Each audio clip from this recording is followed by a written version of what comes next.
জোরে বলেন আলহামদুলিল্লাহ। আর একটু জোরে কোন আল্লাহু আকবার। আব্বাজিরা আমার, বন্ধুরা আমার, গত 1 বছর আগে আমি অদম গুনাহগার এই মাহফিলে আসার সুযোগ হয়েছিল।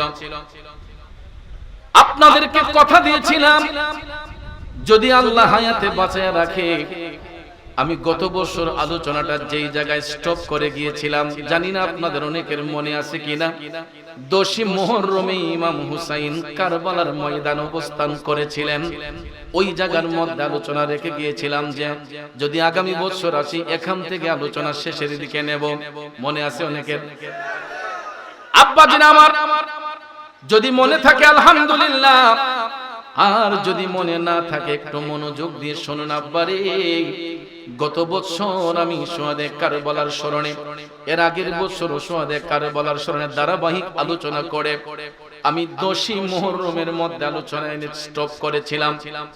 বন্ধুরা আমার, এই পবিত্র আশুরার দিনে ইমাম হুসাইন রাদিয়াল্লাহু তাআলা আনহু কারবালার ময়দানে উপস্থিত হওয়ার আগে 10 মুহররমের রাতে ইমাম হুসাইন জীবনের শেষ ভাষণ দিয়েছিলেন আহলে বায়াতের সদস্যদেরকে নিয়ে। 72 জন সদস্য নিয়ে 9 মুহররমে হুসাইন কারবালায় শহীদ হয়েছিলেন। কারবালায় উপস্থিত হইয়া প্রায় 52 জন শহীদ হয়েছিলেন। 20 জন সদস্য নিয়ে হুসাইন তাবুর মধ্যে এসেছিলেন। এই আশুরার রাতে গো ইমাম হুসাইন সবাইকে ডেকে বলতেছেন, হে আমার সদস্যরা, আজকে আশুরার রাত, আমি হুসাইন তোমাদের উদ্দেশ্যে একটা কথাই বলবো। তোমরা আমার জন্য যথেষ্ট করেছো। হাসরের ময়দানে আমি হুসাইন তোমাদের পক্ষে দয়াল নবীর কাছে সাক্ষী দেব, তোমরা জীবন বাজি রেখে আমি হুসাইনের সঙ্গ নিয়েছো। সবাই ডাক দিয়া বলে, হুসাইন, আমরা আপনাকে একা কারবালার ময়দানে পাঠাবো না। বাঁচতে হলে আমরা আপনার সঙ্গে গিয়ে বাঁচবো, মরতে হলে হুসাইনের সঙ্গে গিয়ে মরব। ইমাম হুসাইন টপ টপ করে চোখের পানি ছেড়ে বলতেছেন, না না, যেহেতু আমাদের কাফেলাতে মহিলা আছে, তাদের তো মুহররম প্রয়োজন। তোমরা সবাই যদি আমার সঙ্গে শহীদ হয়ে যাও, নবীর বংশের আওলাদদেরকে দেখবে কে? এমন সময় ইমাম হুসাইনের কলিজার টুকরা সন্তান, যার মাধ্যমে এই আওলাদে রাসূলগুলোকে আমরা পাইলাম, ইমাম যাইনুল আবেদিন রাদিয়াল্লাহু তাআলা আনহু রুগ্ন শরীর নিয়ে ইমাম হুসাইনকে কেঁদে কেঁদে বলতেছেন, আব্বা, আমার 2টা ভাই শহীদ হয়ে গেছে, আমি যাইনুল আবেদিন আর বেঁচে থেকে লাভ কি? আমাকে অনুমতি দেন, আমিও কারবালার ময়দানে গিয়ে শহীদ হতে চাই। ইমাম হুসাইন ইমাম যাইনুল আবেদিনকে জড়াইয়া ধরে টপ টপ করে চোখের পানি ছেড়ে তিনি আবেগ আপ্লুত হয়ে বলতেছেন, যাইনুল আবেদিন, তোমার মাধ্যমে কিয়ামত পর্যন্ত নবীর বংশ জারি থাকবে।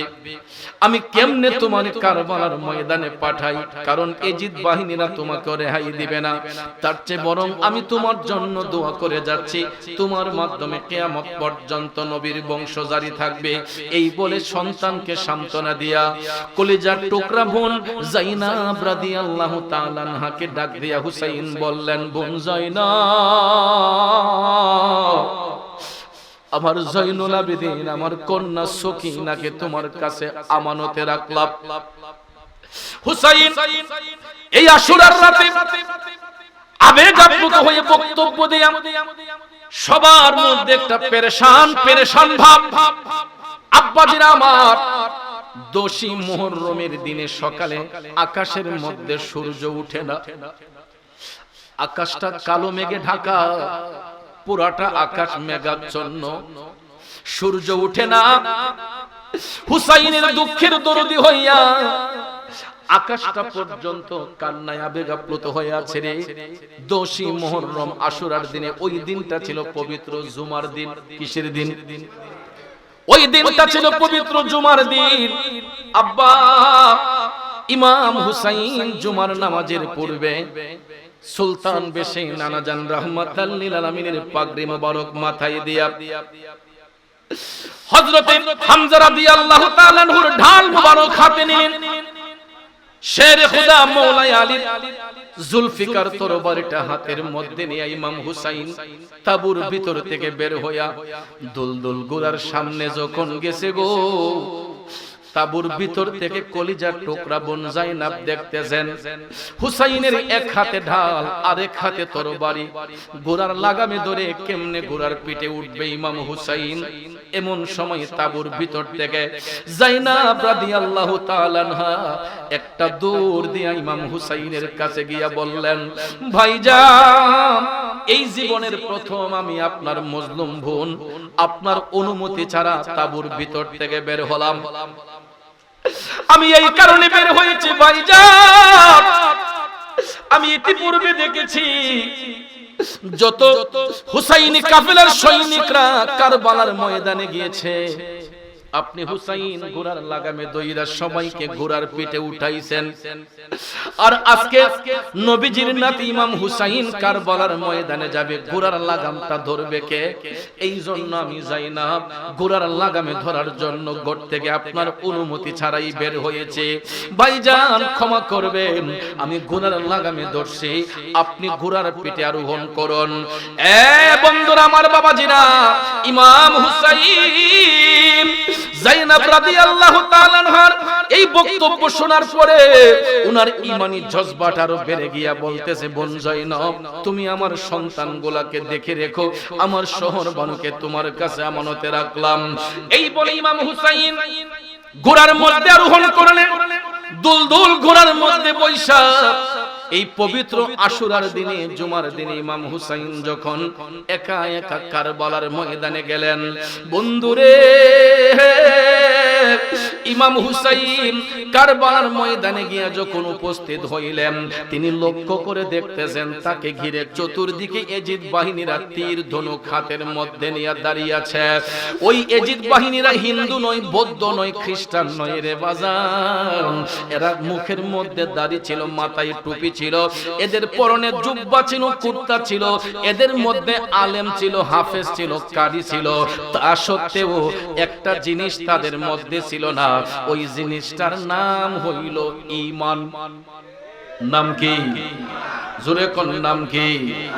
বন্ধুরা আমার, বাবাজিরা, দাড়ি টুপি জুব্বা কুর্তা লাগাইয়া সারাদিন নামাজ পড়েন, রোজা রাখেন, হজ করেন, যাকাত করেন, কোনো কাজ হবে না যদি তার মধ্যে ঈমান না থাকে। কথা কোন ঠিক না বেঠে? আহলে বায়াতকে মানার নাম, চিনার নাম হলো ঈমান। আহলে বায়াতকে ভালোবাসার নাম হলো ঈমান, কারণ যাদের পবিত্রতা স্বয়ং রব্বুল আলামিন বর্ণনা করেছেন। কথা বলেন ঠিক কিনা? ইমাম হুসাইন কারবালার ময়দানে আশুরার দিনে যখন উপস্থিত, তাকে ঘিরে চতুর্দিকে এজিদ বাহিনীরা তীর ধনুক নিয়ে দাঁড়িয়ে আছে। ইমাম হুসাইন ডাক দিয়া কয়, হে জালেমের দলেরা, তাকা আমি হুসাইনের দিকে। আমি সেই হুসাইন, যেই হুসাইনের গালে মুখে চুম্বন দিয়েছেন আমার নানা জান রাহমাতাল লিল আলামিন। হুসাইন ডাক দেয়া কয়, আমি সেই হুসাইন, তোরা যেই নবীর উম্মত দাবিদার, আমি হুসাইন ওই নবীর কলিজার টুকরা নাতি, যেই নবী আমি হুসাইনকে একটা চোখের মনি বলতেন। ঠিক না বেঠে? হুসাইন ডাক দেয়া কয়, হে জালেমের দলেরা, তোরা ওই হুসাইনের রক্ত পিপাসু, তোরা ওই হুসাইনের রক্তে রঞ্জিত হতে এসেছিস। আমি হুসাইন আমার নানা জানের পিঠ মুবারকের মধ্যে যখন বসতাম, আমার নানা জান সিজদা মুবারকটা লম্বা করে ফেলতেন, নানাকে ঘোড়া বানাইয়া বসতেন পিঠে চড়িয়া, খুশি হয়ে মায়ার নবী থাকতেন ঘুরিতে, কত আদর করতেন নবী ইমাম হোসেনকে। খারাপ লাগতেছে আমার বাবাজিরা, নবীর প্রেমিকারা গভীর মনোযোগ। ইমাম হুসাইন যখন আবেগপ্রত কণ্ঠে এই কথাগুলা বলতেছেন, এজিদ বাহিনীদের অন্তরটা বিন্দু মাত্র কাঁপে না রে আব্বা। এমন সময় হুসাইন বলতেছেন, আয় তোরা আয়, আমি হুসাইনের রক্তে রঞ্জিত হতে চেয়েছিস, তোরা আয়। এই কথা বলার সঙ্গে সঙ্গে হুসাইন যখন কোমর থেকে জুলফিকার তরবারিটা বের করে দাঁড়ালেন, হুসাইনকে লক্ষ্য করে ওই জালেমের দলেরা, ওই এজিদের গোষ্ঠীরা, এরা চতুর্দিকে তীর মারা শুরু করলো। তীর যখন মারা শুরু করলাম, ইমাম হুসাইন তিনি বীর বিক্রম আক্রমণ দিয়া জুলফিকার তরবারি যখন ঘুরাইতে লাগলেন, ঘুরাইতে ঘুরাইতে ঘুরাইতে গো শত শত ইয়াজিদের সৈন্যকে মেষের পালের মতো হুসাইন কতল করে দিয়েছে। ইমাম হুসাইন শত শত ইয়াজিদের চেলাদেরকে জুলফিকার তরবারি দিয়ে কতল করে দিয়েছেন। ভাগ্যের নির্মম পরিহাস, ডান দিকে যখন তীরের আঘাত ফিরানো হয়, বাম দিকের গোলা তো আর ফিরানো যায় না। বা এই বাম দিকের তীর গোলা ইমাম হুসাইনের দেহ মুবারকের মধ্যে ঢুইকা যায়। এক একটা তীরের আঘাত দেহ মুবারকের মধ্যে ঢুকে গো, আসমান থেকে টাটকা রক্ত গোলা টপ টপ করে কারবালার মাটিতে পড়ে। এরকম ভাবে হুসাইন বাম দিকে ফিরালে ডান দিকে আঘাত লাগে, ডান দিকে ফিরালে বাম দিকে লাগে, সামনে ফিরালে পিছনে লাগে, পিছনে ফিরালে সামনে লাগে। এইরকম ভাবে আঘাত লাগতে লাগতে লাগতে আব্বা ইমাম হুসাইনের দেহ মুবারকের মধ্যে 121টা তীরের আঘাত ছিল। আল্লাহু আকবার। আবার আপনার গায়ে যদি একটা তীরের আঘাত লাগে, ওই রোগীকে অপারেশন করতে হয়। এর মধ্যে ইমাম হুসাইনের একটা দুইটা তীর নয়, 121টা তীরের আঘাত ইমাম হুসাইনের দেহ মুবারকের মধ্যে লেগেছে। শুধু তাই নয়, 100 রক্ত মুবারককরণ হতে লাগলো। একাধিক রক্তকরণ হওয়ার ফলে দুলদুল ঘোড়ার উপর ইমাম হুসাইন আর বসে থাকতে পারলেন না। কারবালার ময়দানে ইমাম হুসাইন ঠাস করে ঘোড়া থেকে যখন পড়ে গেলেন, ইমাম হুসাইনের শরীর থেকে রক্ত ঝরতে ঝরতে রক্ত শূন্যতা যখন হয়ে গেছে, ইমাম হুসাইন ঘোড়া থেকে পড়ে গেলেন। এখান থেকে একটা বর্ণনা পাওয়া যায়, ইমাম হুসাইন উনার চোখের মধ্যে যখন তন্দ্রা তন্দ্রা ভাব, হুসাইন বললেন, আমি দেখতেছি রাহমাতাল লিল আলামিন এবং আমার বাবা শেরে খুদা হযরতে মাওলা আলী আম্মা জান খাতুনে জান্নাত এই আশুরার দিনে 10 মুহররমে হুসাইন যখন ঘোড়া থেকে পড়ে গিয়েছিলেন, তারা তিনজন কারবালার ময়দানে আইসা হাজির হয়ে গেছে। আমার নবীর হাত মুবারকের মধ্যে একটা বোতল মুবারক ছিল। বন্ধুরা আমার, বাবাজিরা, ইমাম হুসাইন বললেন, আমি লক্ষ্য করেছি আমার নানা জান রাহমাতাল লিল আলামিন, আমি হুসাইনের জামা থেকে আমার শরীরের রক্তগুলা দয়াল নবীজি একটা বোতলের মধ্যে চিপে চিপে ভরতেছেন, আর হুসাইনের কানের কাছে বৈশা আমার দয়াল নবী আমার মওলা পাকের কাছে দোয়া করতেছেন, আল্লাহুম্মা আতিল হুসাইনা সাবরা ওয়া আজরা, আল্লাহুম্মা আতিল হুসাইনা সাবরা ওয়া আজরা। আল্লাহ গো, আমার হুসাইনকে সবর এবং ধৈর্য দান করো, আমার হুসাইনকে সবর এবং ধৈর্য দান করো। আর নবীজি ডাক দিয়ে বলতেছেন, হুসাইন, আমি তোমার জামার রক্তগুলা বোতলে ভরে নিলাম, এই রক্ত কাল হাসরের ময়দানে ইমামদারদের পক্ষে সাক্ষী হয়ে যাবে। শুধু শুধু আল্লাহু আকবার, ইয়া রাসূলুল্লাহ। জানি না কেমন করে ছিলেন নবী সোনার মদিনায়, কিভাবে সেই গোলাতে এজিদের দল তলোয়ার চালায়। হে হুসাইন নবীজির আওলাদ সালাম জানাই মোরা তোমায়।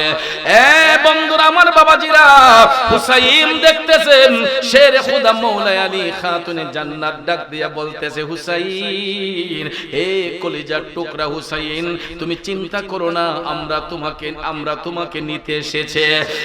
এই কথা শোনার সঙ্গে সঙ্গে ইমাম হুসাইন রক্তে ভিজা থাকা সত্ত্বেও ইমানি জজবা আরো বেড়ে গেল।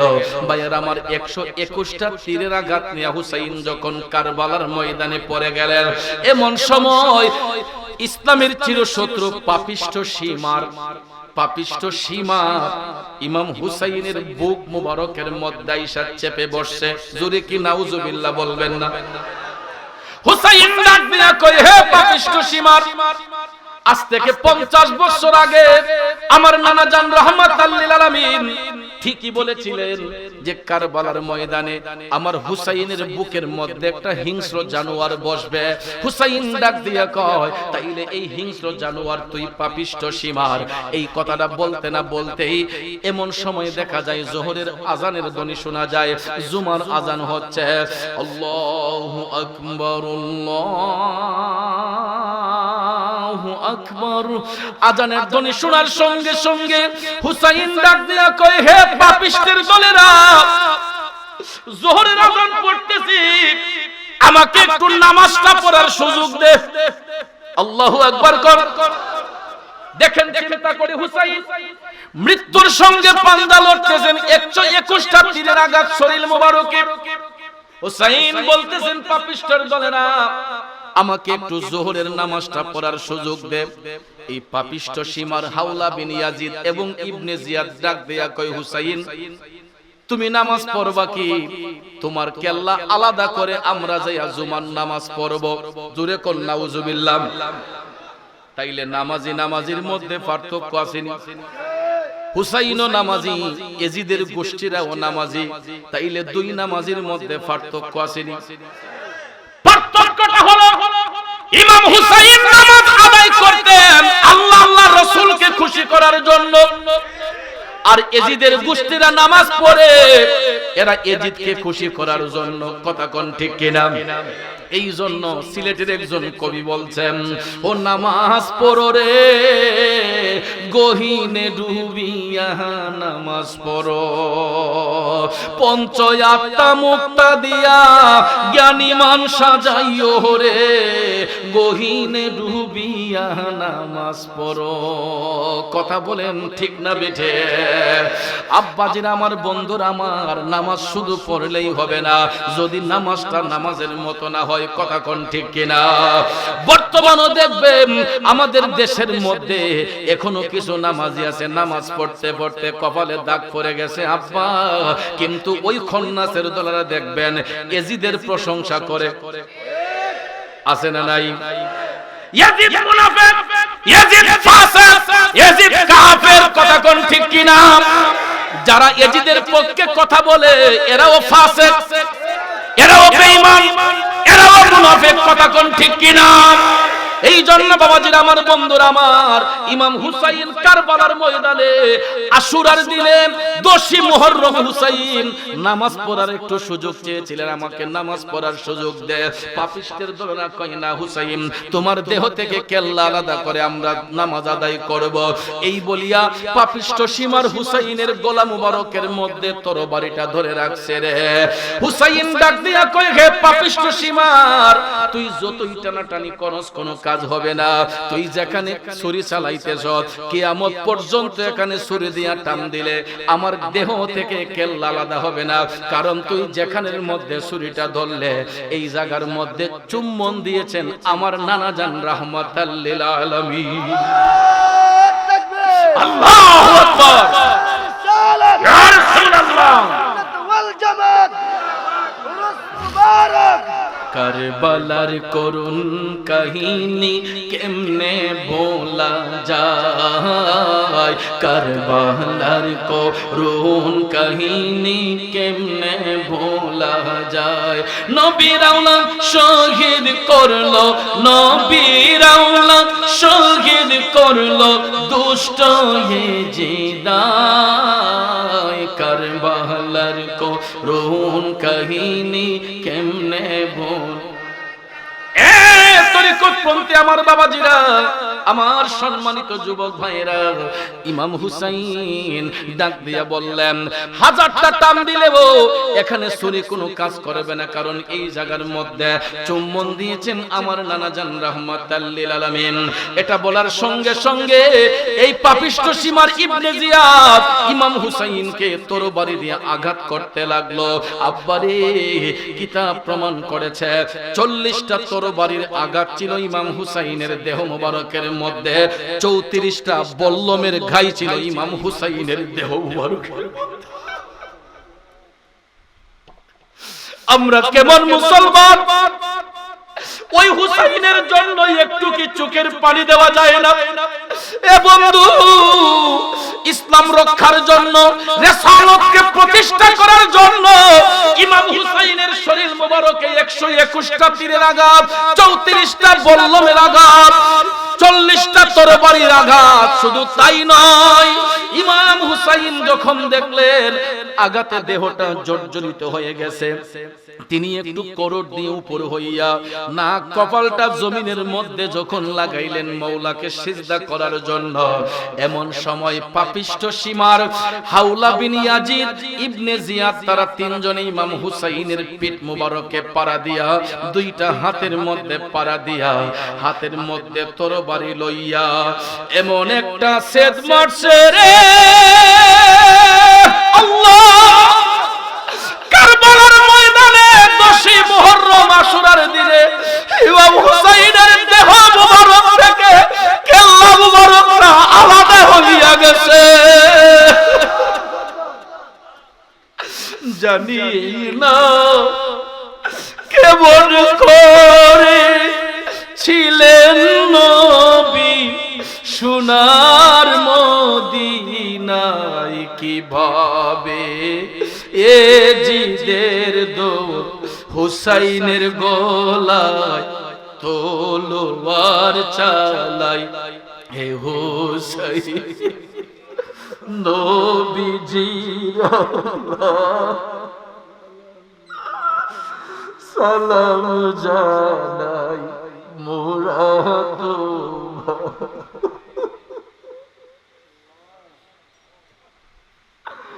ইমাম হুসাইন কারবালার ময়দানে শহীদ হয়ে গেলেন। আব্বারে, মৃত্যুর সংবাদ দেওয়ার জন্য আমরা মাইকে এলান করি, মৃত্যুর সংবাদ দেওয়ার জন্য টেলিফোন দিয়ে এক জায়গা থেকে আরেক জায়গায় খবর দিই ইমাম হুসাইন শাহাদাত বরণ করেছেন। মক্কাবাসী মদিনাবাসীরা খবর পাইব কেমনে? আমার নানা জান, আমার দয়াল নবী রাহমাতাল লিল আলামিন 50 বছর আগেই বলেছিলেন, আমার নাতি হুসাইন যেদিন শহীদ হবে ওই দিন পুরাটা পৃথিবী লাল হইয়া যাইব, মহিলাদের কলস ভর্তি পানিগুলা লাল হইয়া যাইব, সবুজ গাছের পাতাগুলা সব লাল হইয়া যাইব। সত্যি সত্যি সত্যি মহান আশুরার দিনে, মহান আশুরার দিনে ইমাম হুসাইন শাহাদাত বরণ করার পরে মক্কাবাসী মদিনাবাসীরা তারা দেখতেছে মহিলাদের কলস ভর্তি পানিগুলা লাল হইয়া গেছে, গাছের পাতাগুলা সব লাল হইয়া গেছে, আসমানটা লাল হইয়া গেছে, জমিনটা লাল লাল হইয়া গেছে। এ বন্ধুরা, আমার বাবাজিরা, ইমাম হুসাইন শাহাদাতের পরে আসসালামু আলাইকুম নারে তাকবীর, নারে রিসালাত, আওলাদে ওলির আগমন, আওলাদ রাসূলের আগমন, আমাদের মাহফিল পরিপূর্ণ হয়েছে, সৌন্দর্য মণ্ডিত হয়েছে। নাসিরপুর সাহেব বাড়ির আওলাদ রাসূল, আওলাদে ওলি, আমার শ্রদ্ধাভাজন বড় ভাই হযরতুল আল্লামা শাহ সৈয়দ মুকাল্লিদ হোসেন পীর সাহেব হুজুর কিবলা আমাদের মধ্যে তাশরীফ এনেছেন। আল্লাহ হুজুরের হায়াত ইলমের দরজাত বুলন্দ করুক, সকলে বলি আমিন। আমরা খুব কঠিন একটা আলোচনায় ছিলাম। ইমাম হুসাইন শাহাদাতের সঙ্গে সঙ্গে মহিলাদের কলস ভর্তি পানিগুলা লাল হইয়া গেছে। মক্কাবাসী মদিনাবাসীরা যখন দেখলো কলসের পানিগুলা লাল হইয়া গেছে, সবাই ধারণা করলো ইমাম হুসাইন, ইমাম হুসাইন শাহাদাত বরণ করেছেন। মদিনাবাসীরা খবর পাইল আম্মা জান উম্মে সালমা রাদিয়াল্লাহু তাআলা আনহার ঘরের মধ্যে কারবালার ময়দানের কিছু মাটি ছিল। ওই মাটিটা তখন মাটি ছিল যেই দিন ইমাম হুসাইন শাহাদাত বরণ করলেন। আম্মা জান উম্মে সালমা রাদিয়াল্লাহু তাআলা আনহার ঘরের মধ্যে যেই মাটিটা ছিল, ওই মাটিটা যখন খোলা হলো দেখা যায় ওই মাটিটাও লালে লাল হইয়া গেছে।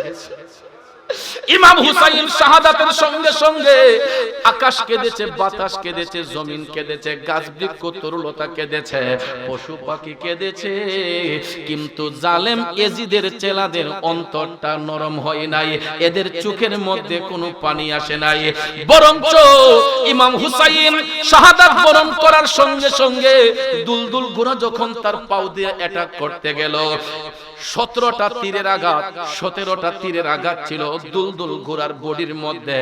এক পর্যায়ে দুলদুল ঘোড়া যখন দেখলো হুসাইন শহীদ হয়ে গেলেন, তাঁবুর ভিতরে সংবাদটা দেওয়ার জন্য দুলদুল ঘোড়ার কপালের মধ্যে ইমাম হুসাইনের দেহ মুবারকের রক্ত মুবারক মাইখা দুলদুল ঘোড়া তাঁবুর কাছে গিয়া যখন চেঁচামেচি শুরু করলো, জাইনাব রাদিয়াল্লাহু তাআলা আনহা ঘোড়ার ডাক শুনে তিনি হুজরা থেকে বের হলেন।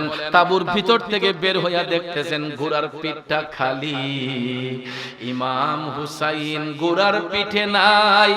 জাইনাব রাদিয়াল্লাহু তাআলা আনহা একটা চিৎকার মেরে তাঁবুর ভিতর থেকে বের হইয়া কারবালার ময়দানে গেছে গো। কারবালার ময়দানে যাইয়া জাইনাব রাদিয়াল্লাহু তাআলা আনহা দেখতেছেন ইমাম হুসাইনের বডি মুবারক এক জায়গায়, কেল্লা মুবারক তো আলাদা। কোন বোনটা সহ্য করবে বলুন? বোনের চোখের সামনে যদি ভাইয়ের দেহ থেকে কেল্লা মুবারক আলাদা হয়, বলুন পৃথিবীর কোন বোনটা সহ্য করবে? ইমাম হুসাইন শাহাদাতের সঙ্গে সঙ্গে জাইনাব রাদিয়াল্লাহু তাআলা আনহা কারবালার ময়দানে দাঁড়াইয়া চোখের পানি ছেড়ে কান্না করে বলেছিলেন, এ জালেমের দলেরা, আমি জাইনাব হাসরের ময়দানে তোদের পেজগুলো আমি চিনে রাখতেছি। আল্লাহ দেখতেছে কুদরতের নজরে, দয়াল নবী দেখতেছে রহমতের নজরে। আমি জাইনাব আমার আপন চোখ দিয়া দেখতেছি তোরা কি করেছিস, কারবালার মধ্যে কখন কোন জায়গায় কোন ঘটনা ঘটছে। আমি জাইনাব সব আমার চোখের মধ্যে আয়না স্বরূপ রেখে দিলাম, আমি আয়না স্বরূপ রেখে দিলাম। কাল হাসরের ময়দানে আমি দয়াল নবীর সামনে তোদের প্রত্যেকের পিছনে প্রত্যেকের ব্যাপারে অভিযোগ করব। এই বলে জাইনাব রাদিয়াল্লাহু তাআলা আনহা তাঁবুর ভিতরে আসলেন। ইজিদ বাহিনীরা যাইয়া তাঁবুটাকে নজরবন্দি করে ফেলেছে। আর ওই আশুরার দিনে ইমাম হুসাইন রাদিয়াল্লাহু তাআলা আনহুর শির মুবারকটা বর্ষার আগার মধ্যে উঠাইয়া ওই ইজিদের গোষ্ঠীরা এরা ঢাকঢোল পিটাইয়া আনন্দ করছিল। জোরে কন্যা নাউজুবিল্লাহ। কি করছিল?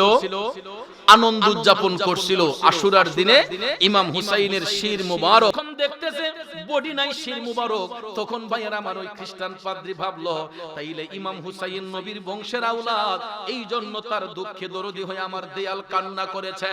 সঙ্গে সঙ্গে ওই খ্রিস্টান পাদ্রী ইমাম হুসাইনের এই শির মুবারক থেকে কালেমা শরীফের ধ্বনি শুইনা কালেমা পইরা সকাল হওয়ার আগেই ওই খ্রিস্টান পাদ্রী মুসলমান হইয়া গেছে।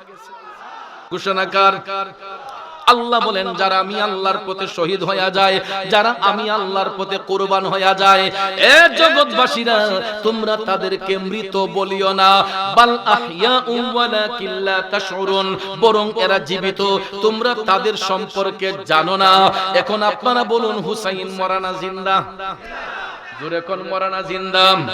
এই জন্য আমিও দম গুনাহগার লিখেছিলাম, শহীদরা মরে না আল্লাহর কোরআনে বলে, যাচাই করে দেখো সূরা বাকারা খুলে। ইমাম হাসান হুসাইন সেরা শহীদ, কোরআন হাদিস বলে। মাহে মুহররম আসিল সুখের বার্তা নিয়ে, মাহে মুহররম আসিল সুখের বার্তা নিয়ে। কথা কোন ঠিক কিনা বন্ধু? দেখেন খ্রিস্টান পাদ্রী ইমাম হুসাইনের শির মুবারক থেকে কালেমার ধ্বনি শুইনা কালেমা পড়ে মুসলমান হইল, হুসাইনকে চিনল, কিন্তু দুষ্ট শয়তান ইয়েজিদের গোষ্ঠীরা চিনে নাই। কথা কোন ঠিক কিনা? এ বন্ধুরা আমার, ওই খ্রিস্টান পাদ্রী মুসলমান হওয়ার পরে ফজরের আজান যখন হলো, এই খ্রিস্টান পাদ্রী গির্জার মধ্যে সারা জীবন উপাসনা করছে, কিন্তু ওই দিন প্রথম ওই খ্রিস্টান পাদ্রী ফজরের আজান শোনার সঙ্গে সঙ্গে ফজরের নামাজ আদায় করছে। নামাজ শেষ করার পরে শিশির ভেজা সকালে এজিদের গোষ্ঠীরা উঠে গেছে, কয় আমাদের শির দেন। এখন খ্রিস্টান পাদ্রী তো এক রাতের কথা বলি রাখছে, এখন তার রাখার কোনো অনুমতি নাই। তখন ভাইয়ার আমার আবার ইমাম হুসাইনের শির মুবারক ফেরত দিল। তারা ঢাকঢোল পিটাইয়া 11 মুহররমের দিনে এরা দামেস্কের উদ্দেশ্যে রওনা হলো। এই খ্রিস্টান পাদ্রী মুসলমান হয়ে উনিও সঙ্গ নিলেন। তারা যাইতে যাইতে যাইতে দামেস্কের মধ্যে যখন গিয়ে উপস্থিত হলেন, সেখানে যাইয়া এজিদকে তারা ডাকতেছে। এজিদ তার সিংহাসন থেকে নেমে এসে দেখতেছে ইমাম হুসাইনের শির মুবারক। তখন এজিদ ইমাম হুসাইনের শির মুবারক দেখা তখন একটা মায়া কান্না দেখাইছিল। কি কান্না? ওই যে মানুষে বলে যে মুখে মধু অন্তরে বিষ, এটা হলো এজিদের খাসিয়ত। এটা কার খাসিয়ত? এজিদের খাসিয়ত হচ্ছে এদের মুখের মধ্যে মধু থাকবে আর অন্তরের মধ্যে শয়তানি থাকে। এজিদে যখন দেখছে হুসাইনের শির মুবারক আলাদা হয়ে গেছে, তার মস্তদে নিয়ে হাজির করা হলো।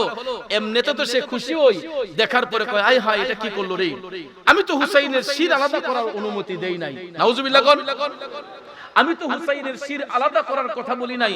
ইবনে জিয়াদ শিমার এটা জঘন্য একটা কাজ করছে, এদের বিচার করতে হবে। বর্তমানে তো আমাদের বিভিন্ন মানে আইনের মধ্যে আমরা দেখতে পাই, জানে এটা অন্যায় তারপর এটা ন্যায় বানাই, জানে এটা ন্যায় এরপর এটা অন্যায় বানাই ফেলে। আছেন এরকম? দেখবেন নিজে মার্ডার করে কয় হ্যাঁ আমি তো এটা বলি না, এটা কাজটা করলো কি, তাকে জেল হাজত খাটাতে হবে, তাকে মামলা দিতে হবে, এরকম বলে। কথা কোন ঠিক না বেটি? মানুষে বলে না যে সুরের মার, সুরের মার। ওই এজিদে এই মায়া কান্না করছিল হুসাইনের শির মুবারক দেখে। আর ঠিক ওই মুহূর্তে ইবনে জিয়াদ তার হাতের মধ্যে একটা ছড়ি দিয়া ইমাম হুসাইনের শির মুবারকের মধ্যে নাড়তেছে। এই যখন নাড়া যখন দিচ্ছে, ভাইয়ার আমার, বন্ধুরা আমার, সঙ্গে সঙ্গে হুর বিন ইয়াজিদ রিবাহি, যিনি এজিদের পক্ষে কাজ করছিল হুসাইনকে সেভ করার জন্য, আহলে বায়াতকে ভালোবাসা হুসাইনকে সেভ করার জন্য, হুর বিন ইয়াজিদ রিবাহি এবং মুখতার সাকুফি তারা চেষ্টা করেছিলেন ইমাম হুসাইনকে কিভাবে সেভ করা যায়। যখন দেখলেন আর ভয় নাই, হুসাইনের শির আলাদা হয়ে গেছে, আর ওই ইবনে জিয়াদ তার হাতের ছড়ি দিয়া ইমাম হুসাইনের মুখ মুবারকে দাঁতের মধ্যে ছড়ি দিয়া নাড়তেছে। সঙ্গে সঙ্গে হুর বিন ইয়াজিদ রিবাহি কোমর থেকে তরবারি বের করলেন, সঙ্গে সঙ্গে মুখতার সাকুফি তরবারি বের করলেন। আর ওই খ্রিস্টান পাদ্রী যিনি কালেমা পড়ে সদ্য মুসলমান হইলেন, তারা তিনজনে তরবারি হাতের মধ্যে নিয়া এই পাপিষ্ট ইবনে জিয়াদের হাতের মধ্যে তরবারি দিয়া এমন একটা সেদ মারছে রে, সঙ্গে সঙ্গে ইবনে জিয়াদের ডান হাতটা আলাদা হয়ে গেছে। এ জালেমের বাচ্চা, বহু সহ্য করেছি আমরা, অনেক চেষ্টা করেছিলাম হুসাইনকে সেভ করার জন্য, তোদের হাতে হুসাইন নিরাপদ রয় নাই। যেহেতু হুসাইনকে তোরা কতল করেই ফেলেছিস, তোরা একটাও আর আমাদের হাত থেকে রেহাই পাবি না। হুর বিন ইয়াজিদ রিবাহি ওই পাপিষ্ট সীমারকে কুবাইতে কুবাইতে তরবারি দিয়ে আঘাত করতে করতে একদম গরুর গোশত, খাসির গোশত যেরকম টুকরা টুকরা করা হয়, পাপিষ্ট সীমারের পিঠের মধ্যে প্রথম তরবারি দিয়ে আঘাত দিয়া তারে মাটিতে ফালাইয়া হুর বিন ইয়াজিদ রিবাহি মুখতার সাকুফি এই পাপিষ্ট সীমারকে কচি কচি করে টুকরো টুকরো কইরা কাইটা সীমারের গোশতগুলাকে কুকুর বিড়ালকে খাবারের জন্য বিলি করে দিছে। যেমন কর্ম তেমন ফল। ভাইয়ার আমার, বন্ধুরা আমার, পাপিষ্ট সীমারের মাজার হয় নাই, কবর হয় নাই, তার গোশতগুলা হাড্ডিগুলা কুকুর বিড়ালকে খাবারের জন্য দেয়া হয়েছিল। হাওলা বিন ইয়াজিদকে কচুর মতো কাইটা তার গোশতগুলা ফুরাত নদীর মধ্যে বাসায় দেওয়া হয়েছিল, মাছের খাবার দেওয়া হয়েছিল। এই হাওলা বিন ইয়াজিদের শরীরের গোশতগুলা এক পর্যায়ে এই দৃশ্য দেখে যখন দেখতেছে যে সবাই ইমাম হুসাইনের দরদি হয়ে অনেক মানুষ পক্ষে চলে আসছে, তখন ইয়াজিদে হার্ট অ্যাটাক করে ফেলছে। ইয়াজিদের কি হয়েছে? হার্ট অ্যাটাক, সে অজ্ঞান হয়ে মাটিতে যখন পড়ে গেছে। ভাইয়ার আমার, বন্ধুরা আমার, ইয়াজিদকে কতল করার আগেই তার দেহ থেকে প্রাণ বের হয়ে গেছে হার্ট স্ট্রোক করে। কারণ এই দৃশ্য দেখে সে হার্ট অ্যাটাক করে এমনিতেই মরে গেছে, কিন্তু তার কবর হয় নাই, মাজার হয় নাই। ইয়াজিদের কি কোন জায়গায় কবর হয়েছে কেউ বলতে পারবে না। কারবালার ময়দানে শহীদ হওয়ার 6 বছর পরে ইবনে জিয়াদকেও ইমাম মুখতার সাকফি এবং হুর বিন ইয়াজিদ রিবাহি কচুর মতো কর্তন করে এই ইবনে জিয়াদের গোশতগুলোও কুকুর বিড়ালকে কাক পাখিকে খাবারের জন্য দেওয়া হয়েছিল। বন্ধুরা আমার, বাবাজিরা আমার, তখন নবী পরিবারের সদস্যরা জাইনাব রাদিয়াল্লাহু তাআলা আনহা সহ নবী পরিবারের যত সদস্য ছিল তাদেরকে মদিনা শরীফের মধ্যে পাঠানো হয়েছিল। জাইনাব বলেছিলেন যে আমাদেরকে কারবালার ময়দানের পাশ দিয়ে নেবেন, আমরা দেখতে চাই কারবালার ময়দানটা এখন কি অবস্থায় আছে। বন্ধুরা আমার, বাবাজিরা আমার, তখন শহীদ পরিবারদেরকে জাইনাব রাদিয়াল্লাহু তাআলা আনহা বলার সঙ্গে সঙ্গে এদেরকে কারবালার ময়দান দিয়েই মদিনা শরীফ নেওয়া হয়েছিল। যখন কারবালার ময়দানে যাওয়া হইল, বন্ধুরা আমার, বাবাজিরা আমার, হুসাইনের শির মুবারক নেওয়ার সময় একটা ঘটনা ঘটেছিল। ওই যে কুফার বেঈমান মুসলমানরা, এরা যখন দেখছে ইমাম হুসাইনের শির মুবারক নিয়ে দামেস্কে যাইতেছে, এটা বলতে ভুলে গেছিলাম, তখন ওই কুফার মুসলমানরা এরা যখন দেখছে যে হুসাইনের শির আলাদা হয়ে গেছে, তখন এরা ঘরের ছাদের মধ্যে উঠা এরা মাতম করা শুরু করছে। ইয়া হুসাইন, ইয়া হুসাইন বলে এরা শরীরের মধ্যে আঘাত করা শুরু করছে। তখন জাইনাব রাদিয়াল্লাহু তাআলা আনহা ডাক দিয়া বলছিলেন, হে জালিমের দলেরা, তোরা কিয়ামত পর্যন্ত ইয়া হুসাইন, ইয়া হুসাইন কইয়া মাতম করলে কোনো কাজ হবে না, কারণ তোরা হচ্ছে বেঈমান মুনাফিক। তোদের ষড়যন্ত্রের কারণে আজকে ইমাম হুসাইন কারবালার ময়দানে শহীদ হতে হচ্ছে। তোরা যতই মায়া কান্না দেখাস, হাসরের ময়দানে আমি তোদের বিরুদ্ধে নবীজির কাছে সাক্ষী দেব। তোরা কিয়ামত পর্যন্ত ইয়া হুসাইন, ইয়া হুসাইন বলে কানবি, কিন্তু তোদের কান্নায় কোনো কাজ হবে না, কারণ তোরা অপরাধী। এরা মাতম করছিল ইয়া হুসাইন, ইয়া হুসাইন বলে এরা শরীরের মাঝে আঘাত করে কান্না করে। এই জন্য জাইনাব বলেছিলেন যে তোরা কিয়ামত পর্যন্ত কান্না করলো, তোদের এই কান্নায় কোনো লাভ হবে না, তোরা হাসরের ময়দানে নবীর কোর্টের আসামি। এরপরে কারবালার ময়দানে যখন ইমাম জাইনুল আবেদিন সহ জাইনাব রাদিয়াল্লাহু তাআলা আনহা আসলেন, জাইনাব বলতেছেন এখানে হুসাইনের দেহ মুবারক পড়েছিল, এখানে ইবনে আব্বাস, এখানে ইমাম এই আলী আকবর, এখানে ইমাম আলী আসগর, এই বলে একটা একটা দেখাচ্ছেন। দেখা যায় শহীদানদের লাশগুলা দাফন হয়ে গেছে। কারা দাফন করলো? তখন আমরিয়া গোত্রের কিছু লোক, ওইখানে কারবালার প্রান্তরের সাথেই একটা এলাকার নাম ছিল আমরিয়া। ওই আমরিয়া গোত্রের লোকেরা শহীদ পরিবারের লাশগুলা দাফন করে এরা বলতেছে এখানে উমুকের মাজার শরীফ, এখানে উমুকের মাজার শরীফ, এই দেহটা আমরা এই জায়গার মধ্যে দাফন করেছি। কারণ শহীদ পরিবারের সবার মাজার শরীফের চিহ্ন আছে, কিন্তু এজিদের গোষ্ঠীর মাজারের কোনো চিহ্ন। এটাই হলো ইমানদারের বৈশিষ্ট্য।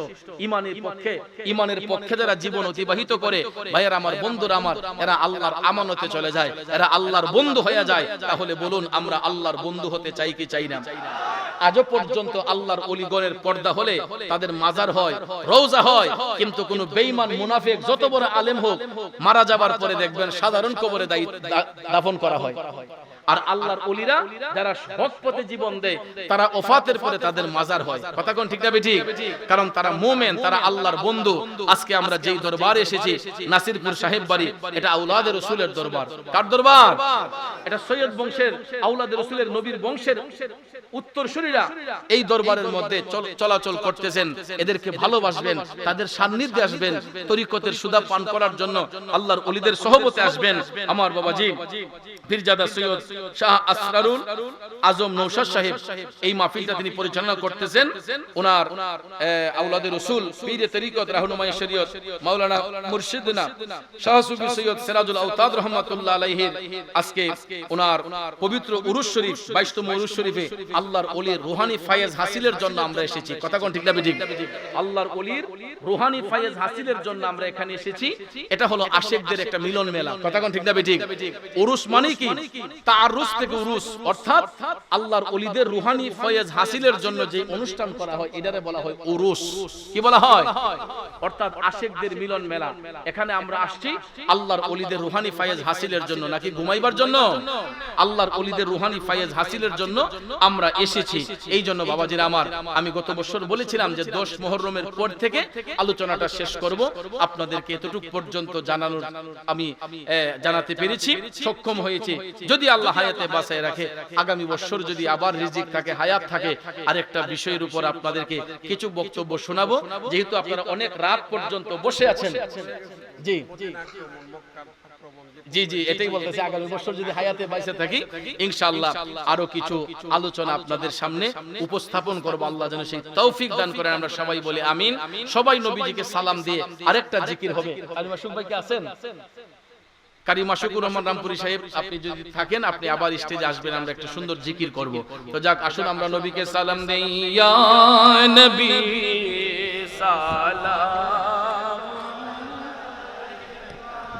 আয়া রাসূল সালাম।